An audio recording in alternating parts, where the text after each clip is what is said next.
Hello and welcome to another episode of the D1Baseball Podcast. Week 3 reactions. Did 6 games this weekend. We're a little choppy. We're a little blurry. This might be a loopy pod right here. That's right. We could get loopy. Man. We could get loopy. I don't know how Coach Farron does it. I don't know how the play-by-play people do it.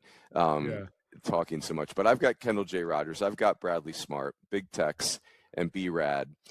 Gentlemen, week 3, very eventful, as we knew coming in from the preview pod. And a lot to go over. So let's do this. KR, I'm going to get your reactions first. Let's talk about Globe Life. That was the big tournament. And I want to encourage the listeners. You see a coupon if you're watching, 30% off any subscription package with D126 at checkout. I say that because Aaron Fitt was basically chronicling the Globe Life tournament, the Amagi Bank College Baseball Series, and there was a lot there. But KR, you go first. What were your big takeaways from Globe Life? Yeah, I think my big takeaways is UCLA's as good or better than we thought they were. I mean, I think if you look at the way the Bruins played over the weekend, obviously, they looked very good against A&M. Will Gasparino continues to hit for premium power. I like some of the bullpen pieces they showed today against Mississippi State. Obviously, that was a game where they were down to their final out, final strike, I think it was with the count. And then Rod Chalowski hits that home run to tie the game and essentially send it to extra innings. So UCLA, I thought, looked masterful over the weekend. Mississippi State, Runes, felt pretty encouraged by them as well. When you look at the teams they played on the weekend, they played Troy during the midweek. It looked really good, but it's a different dynamic when you're playing on the weekend. I thought State played at a pretty high level as well. So I thought both those teams passed tests, and then we'll kind of see what happens with the ending with A&M and Arizona State. Obviously, the Aggies did not pass a test against UCLA, but it feels like, a lot of teams are having headaches with UCLA. So that's kind of my main takeaways on that tournament. Yep. B-Rad, what Virginia Tech's obviously in your neck of the nape. What's your take on the Hokies? Yeah, I mean, I think that was a classic example of, really getting tested early in the year and kind of figuring yourself out. And there were some bright spots for them for sure. I think, Ethan Ball, I profiled him going into the week, and all he did this weekend was hit. They found some pop in Nick Licurdo. And then they got some really solid starts. I mean, Brett Renfroe and Ethan Grimm both looked really capable. And so I think for Virginia Tech, it's a learning experience. Ideally, they probably wanted to steal one. I think that Tennessee game, it was right there, 1-1 in the middle innings. But at the end of the day, it's like, there's a lot they need to do offensively, and this was a good kind of wake up call to that, I think. Yeah, I'll take Arizona State. Like I didn't see any of this because I was at the Live Like Lou Las Vegas Classic, the peak event.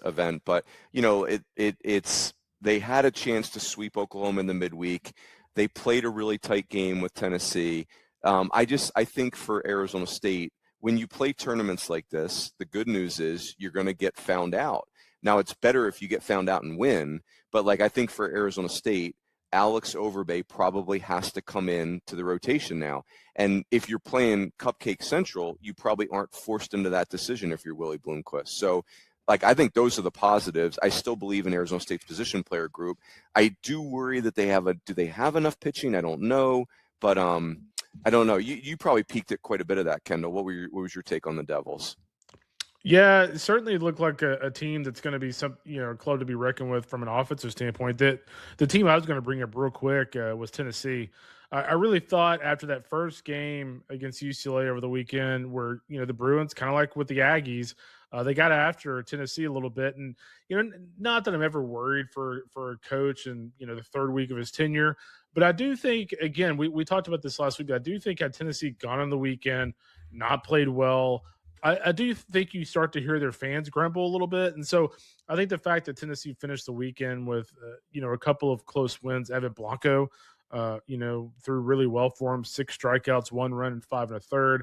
And then when you look at the Arizona State game, Landon Mack, a guy that we certainly detailed a lot in the offseason as a key transfer, struck out 5 and allowed 2 runs in 5 innings. So, Cam Appenzeller on the back end, 2, shutout innings. So I think that the pitching staff doing a really nice job those last 2 games after getting roughed up a little bit by UCLA. I thought that was pretty big for Josh Elander. Yep. Yeah, I just think playing in these tournaments is so awesome. It just you learn.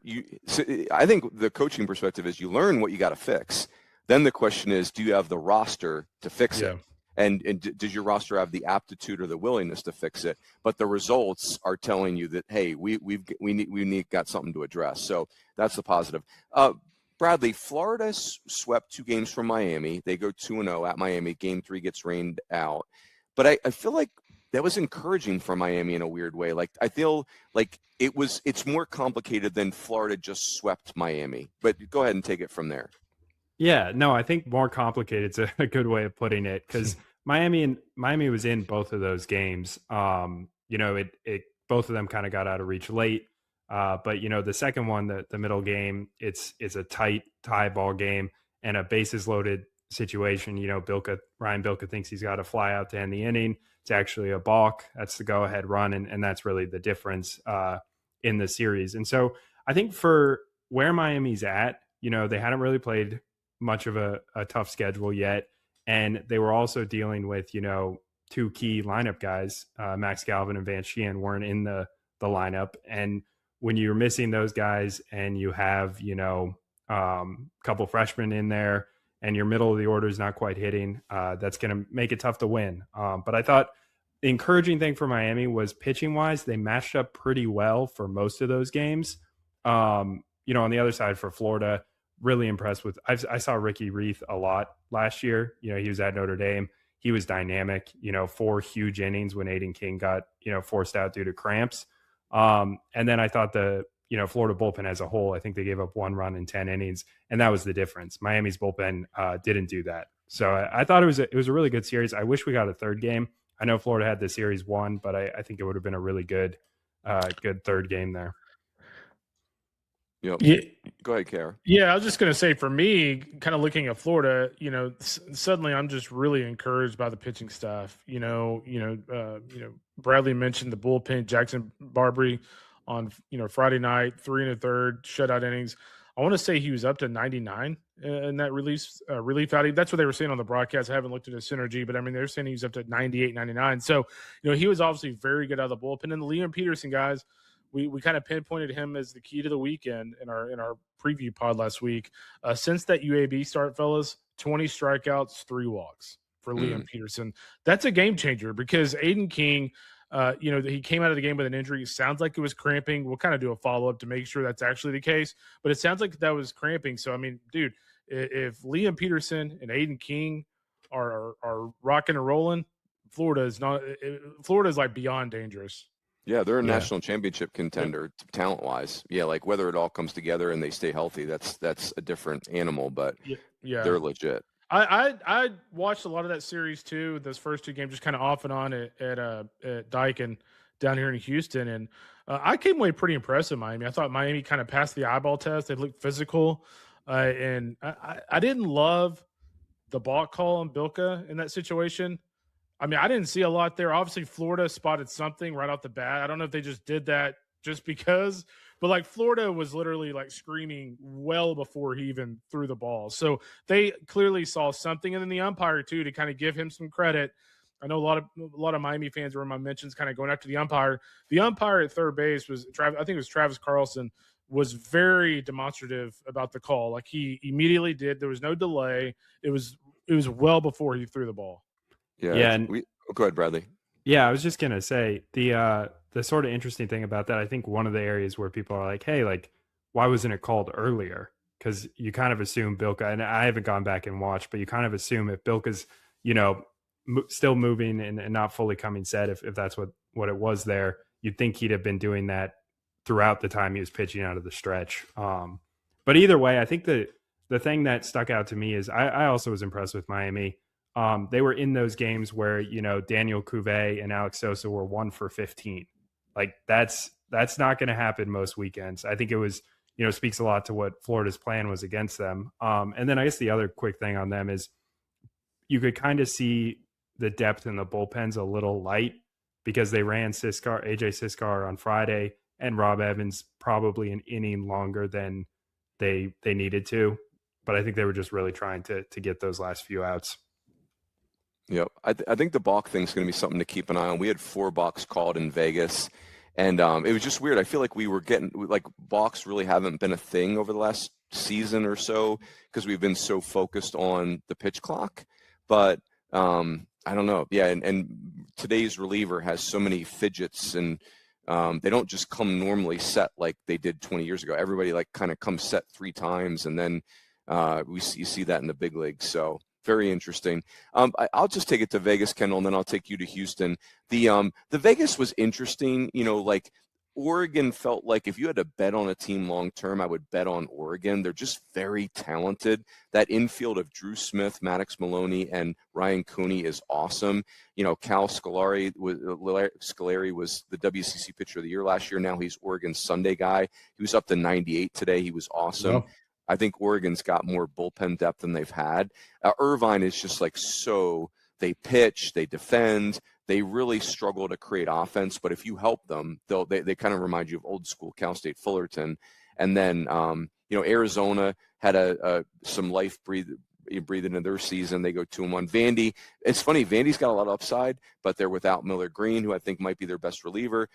Austin Nye came out after 1 inning, so we had to keep an eye on that. It was bicep tightness. No one likes to hear that. And then Colin Barzey didn't play, and they really need Colin Barzey. Like they had a true freshman catcher, for most of the time without Colin Barzey, and that's a big ask.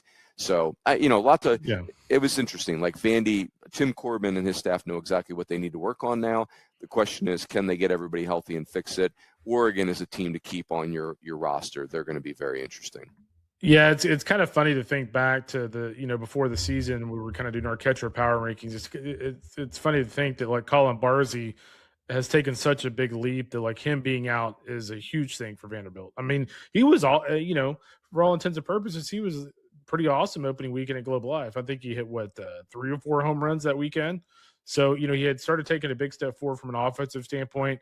Certainly solid defensively. So yeah, not having him was big. And, the thing about Oregon that just continues to impress me, I was kind of listening to you and Farron today while I was watching the game in Houston. And it just felt like, it was like every other bat, it just seemed like home run, ball against the wall, home run, ball against the wall. And that's just going to be a really scary lineup to face. It's just, with the job that staff does with offense, Dominique Hellman, the one home run I did see, like Dominique Hellman, as KP told me this morning, looks like a guy that could play linebacker in the SEC.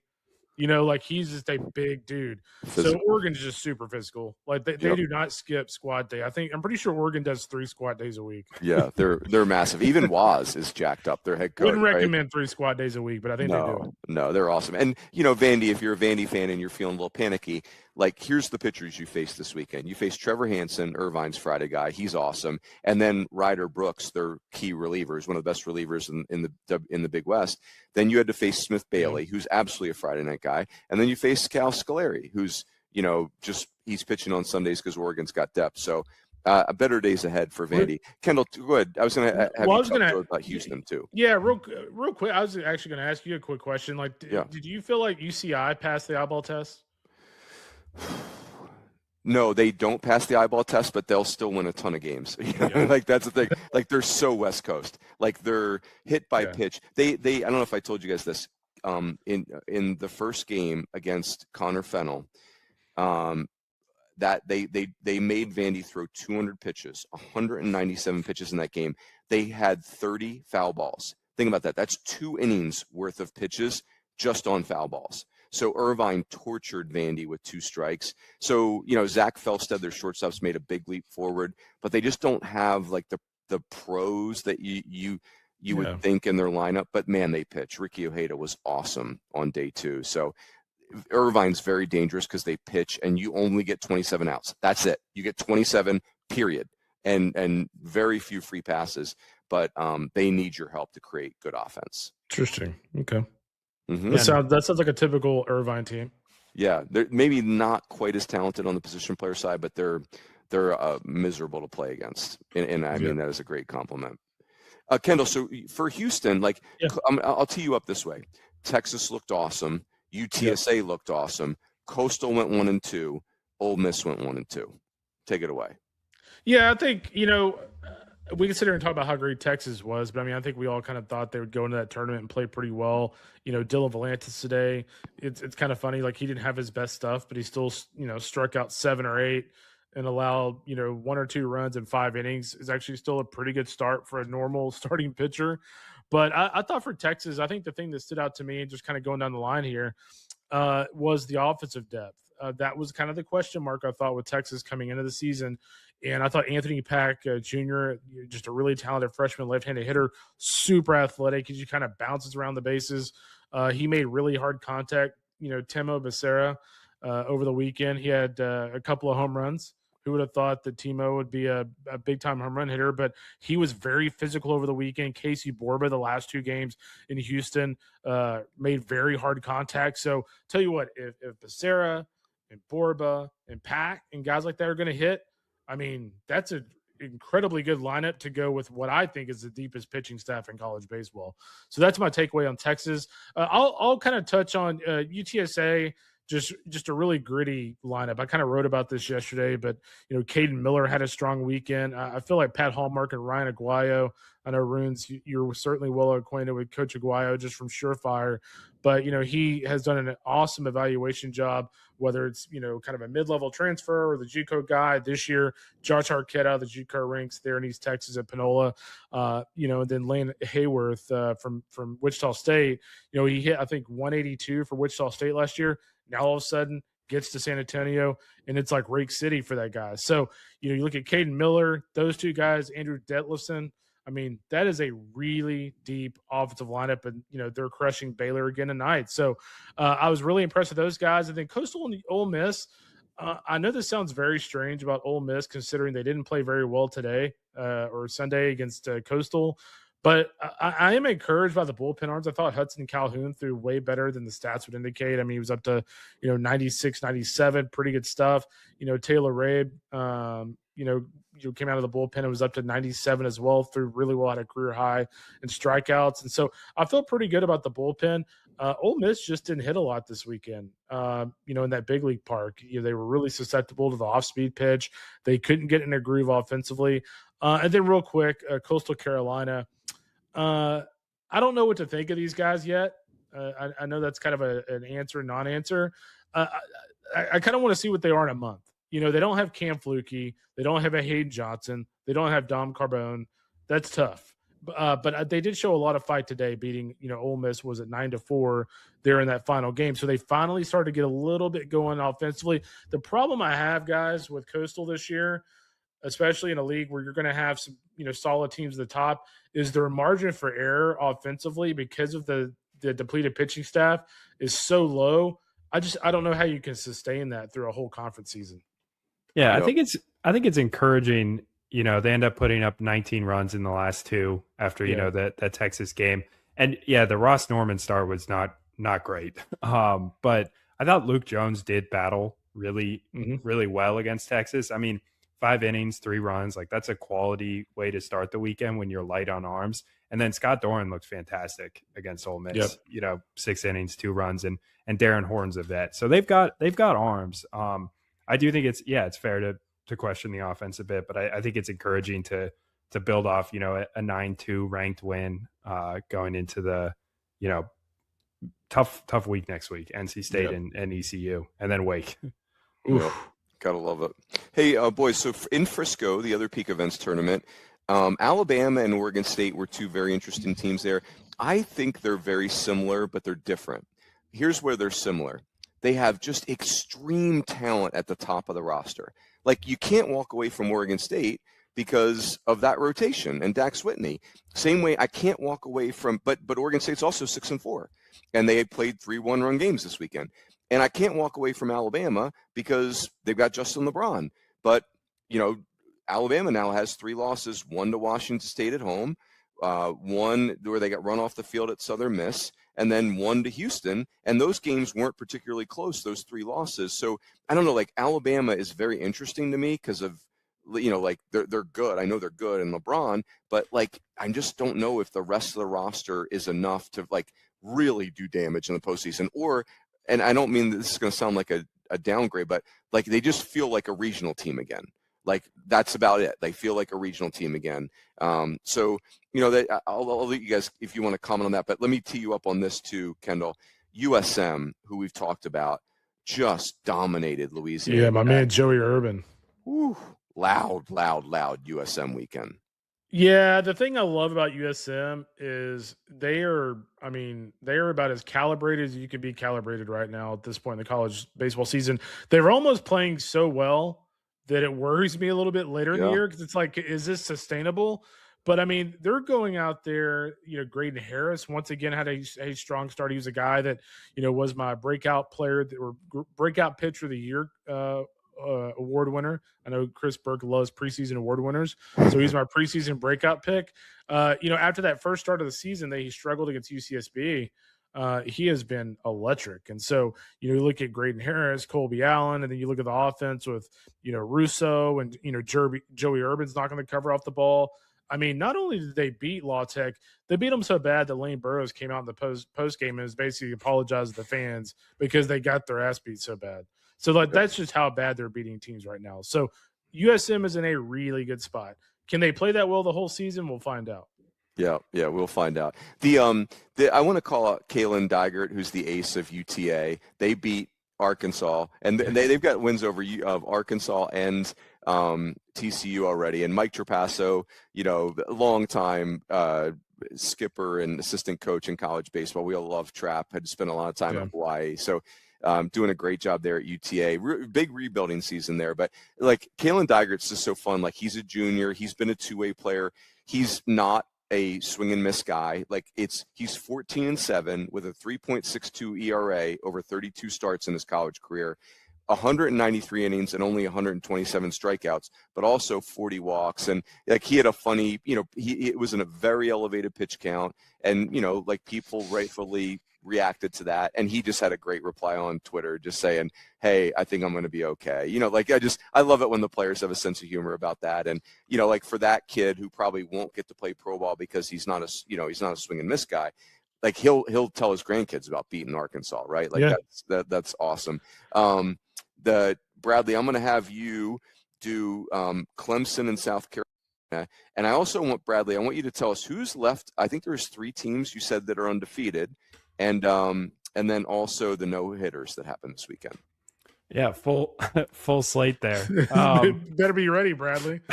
We'll start. Skills are phenomenal. Let's go. We'll start with Clemson, South Carolina, because that really was, college baseball rivalries at their best. South Carolina, massive low point in the midweek. They lose to Queens, and they come back behind Josh Gunther, who'd had success against Clemson when he was at Wake, and he just shoves, gets them that Friday win at South Carolina for the Gamecocks. And then Clemson comes right back, tosses out another transfer, Michael Sharman. He goes complete game on 78 pitches, which is just a ridiculous amount. 2-hour, 2-minute game, crisp pace of play there. And then the third game was all Clemson. They kind of pulled away and were pretty much in control for most of that one. So, it was a good win for South Carolina on Friday, but I think the response from Clemson was pretty impressive. As for undefeated teams, we're down to 3 after UCLA took down Mississippi State. We've got Texas 11-0, USC 11-0 by the skin of very tight margins in that Cal Poly series. They played a pair of 11-inning games, won both of them on the road, and then New Mexico, the Lobos 12-0, 3 4-game sweeps. St. Thomas, Northern Colorado, and Fordham. Not bad. Yeah, and by the way, so Bradley can catch his breath and actually look up these no-hitters. Two guys that have kind of stood out to me, with SC, Mason Edwards and Grant Govil. And Grant Govil has been a part of 2 no-hitters already this year, or almost 2 no-hitters. Mason Edwards, guys, 31 strikeouts in 18 innings. He still hasn't allowed a run. He's allowed 1 hit in 18 innings. Mason Edwards also kind of going up the draft boards a little bit. Something there's a lot of buzz from him from a prospect standpoint. Is 6'2", 190 pounds from the left side. So keep an eye on SC. The only thing I'll say about New Mexico, hey, much credit to New Mexico, but don't go look at their schedule. Right. I got 2 things for this. One for Edwards. For Edwards, he gave up that hit in the first inning of the year, I'm pretty sure. So he's gone 17 hitless innings. USC's rotation, they played a 4-game series, so they added, Chase Harrell on Thursday. Their rotation, 25 2/3 innings, 3 runs, 29 strikeouts. So yeah, really, really impressive stuff from USC. Yeah, I mean, the thing I'll mention about the New Mexico real quick that's kind of interesting, just kind of looking around their stats. I feel like New Mexico historically is one of those teams, Runes knows what I'm talking about here, where like you look at their offensive numbers and it's like, a little bit like New Mexico State, not as bad, but a little bit like in MSU, where it's like, at this point in the season, they're already sitting there with 8 or 9 home runs with like 3 or 4 guys. They're actually not getting it done with the long ball. I mean, if you look at their home run totals, it's 2, 3, 2, and then 2 and 2. So it sounds like they've got a pretty balanced offense right now. Yep. Yeah, Tod Brown and his staff have done a good job. Michael Lopez is associate head coach. That's Andy Lopez's son. Yeah. And so the Mountain West is a very unique league and like some extreme offensive environments. And so very hard league to predict year to year. I will tell you funny Tod Brown story.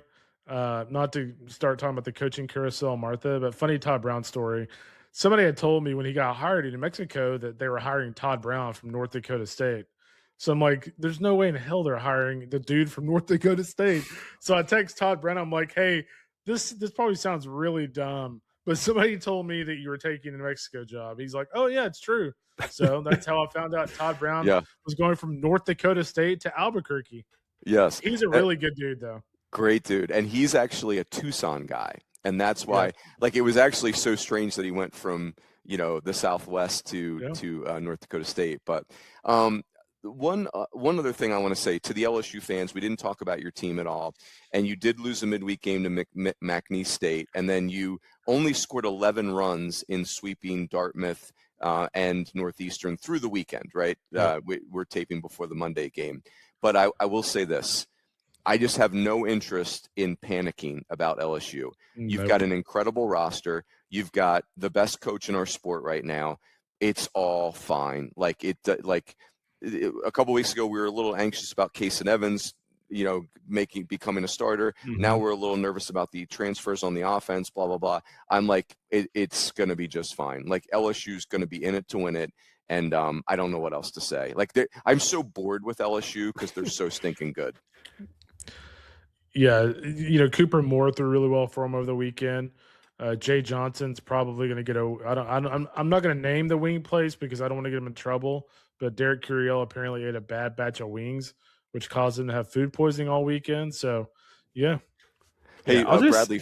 Oh, go ahead. I have a final thought for you after this. Go ahead.